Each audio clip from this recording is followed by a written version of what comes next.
Okay, so I've already told you that these augmented six chords are a type of predominant chord. Okay, so they're going to have a predominant function, so it leads to dominant. I've also told you earlier that we tend to see this six resolving down to five motion as part of them.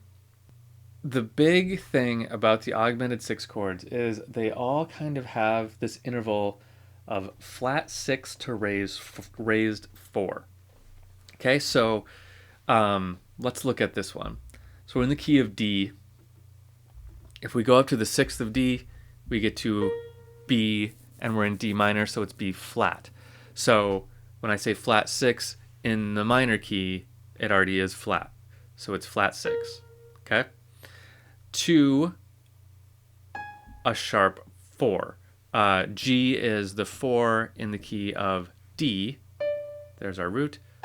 And so there's a four, and it's going to be raised. So this interval of flat six to sharp four makes an augmented sixth. Okay? So that's why we call these augmented six chords. All three of them, French, German, and Italian, have that character. Okay?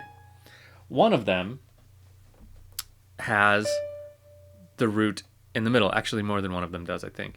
But this particular one, where you make an augmented six and then put tonic in the middle, I shouldn't say root, tonic in the middle, that particular one is called an Italian six chord.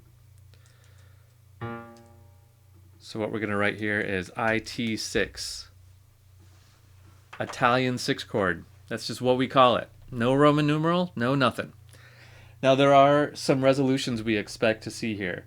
We expect to see that flat six, or in a minor key, the in key six, resolve down to the five. We expect the chord to resolve to a five. We also expect that augmented fourth, or the raised four of the augmented six, to resolve up to the five. Okay? In other words, check this out. This is what's kind of cool about these augmented chords. They have this thing. So B flat resolves down to A, G sharp resolves up to A.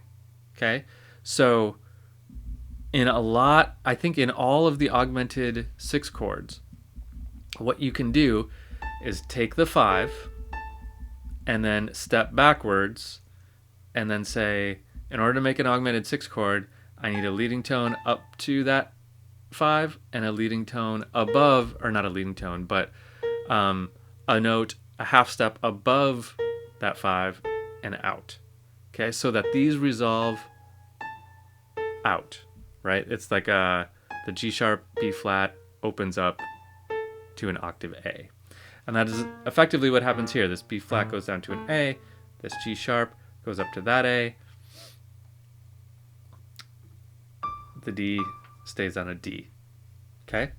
Let's hear just that.